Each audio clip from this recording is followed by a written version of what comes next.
Me wawe te whakahoutanga ake, ka mutu ko te pūnaha whawhati tata o tēnei whenua, kāore e tika ana mō ēnei wānei. Koera te ia o ngā kōrero e puta mai ana i tā te kāwanatanga arotake, i te hau kerekeretanga o te ika a Māui i te rātau, e te huripari, e te āwhā, e te riri o tā whirimātea. No ngā marama o hānuere me pēpuere i te rātau, ka tai mai ara ngā pare kura huripari pēnei ia heio ngā waipuke ki tāmakima kaurau i te rā o tōna huritau me huripari Gabriel. Te kaumārima tāngata i mate i era pare kura a tai au nei e toru i ngā wiki e ono noiho nei.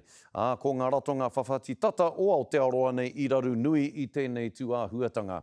Nā reira, ko ngā tūtohinga e pēnei ana, me mātua noho ngā tāngata me ngā hapori ki te iho nuitanga o te pūnaha whawhati tata o tēnei whenua.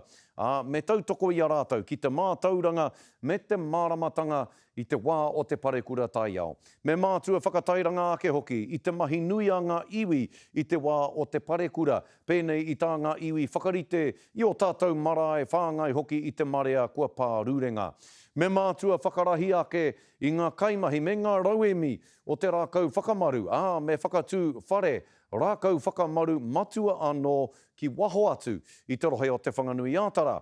Tēnā kia tahuri ake tātou ki te pūrongo a Mārena Mane. Ko ngā taone, ngā pāmu kei raro i te wai, nā tētahi āwha o horere. E āneatanga, kāore tētahi i te rite. Ko ki tenei mātau i ngā mahi nui, ngā rōpumana whenua, ngā iwi, ngā hapu, ngā marae, hoeno, kāre mātou te whae mana ki roto i te ture. Ko te arotake a te kāwanatanga ki a huripari Gabriel me ngā waipuketanga, kāore i te pai. Ko te mea matua ki au, me mahi tahi te kāwanatanga matua me ngā mea arohe. Me mahi tahi ki a mātou. He poto rawa te wā mo tēnei whānau no te mātou a Māui. A statement that had been put out saying that they were on high alert, that they were fully staffed through the night. I ngana a Jack Grawa ko Ella Collins ki te whakahore me a raiwa tamariki e rua. When the water came, I lost my footing and I went under and it's, as Jack says, just lifted up off my shoulders. Just washed it straight I came up just in time to see her floating away. If we had been told to get out of there, we'd still have our baby girl. Tāku nei kia rātau panani tia te ture, kia whai mana i te iwi Māori ki roto.